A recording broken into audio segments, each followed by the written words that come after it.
स्थानिक स्वराज्य संस्थांच्या निवडणुकांचे बिगुल वाजले आणि त्याआधीच महायुतीमध्ये या ठिकाणी रणसंग्राम माजत माजतं की काय अशी परिस्थिती जी आहे बुलढाणा जिल्ह्याच्या खामगाव विधानसभा मतदारसंघ क्षेत्रामध्ये पाहायला मिळते। नुकतेच काँग्रेसचा हात सोडून राष्ट्रवादीचे घड्याळ हाती घेणारे दिलीप कुमार सांदा आपल्यासोबत आहेत। साहेब, महायुतीमध्ये तुम्ही निवडणूक लढवली जाईल असे सर्व वरिष्ठ नेते म्हणतात। खामगावची काय परिस्थिती आहे? काही बोलणं झालंय का पुणकरांशी?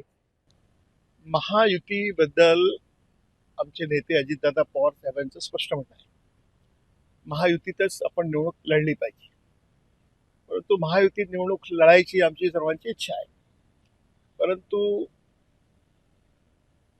जागा वाटपमध्ये सन्मानजनक जर जागा वाटप झाली तर निश्चित रूपानं महायुतीत निवडणूक ही लढली जाईल।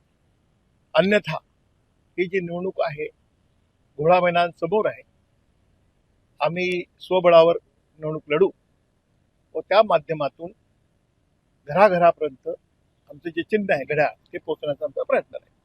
किती जागांची अपेक्षा आहे तुम्हाला राष्ट्रवादी अजित पवार गटाला आणि नगराध्यक्ष पदावर दावा आहे का तुमचा? 100% दावा कसणार, का नसणार, दावा आहेच।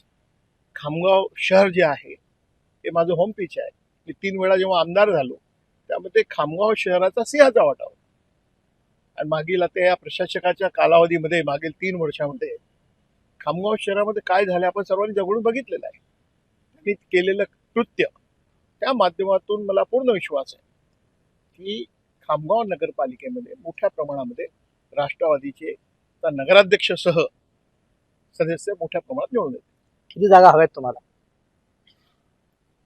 किती जागा हव्यात निश्चित रूपानं त्याबाबत वाटाघाटी करू, जास्तीत जास्त जागा घेण्याचा प्रयत्न करू।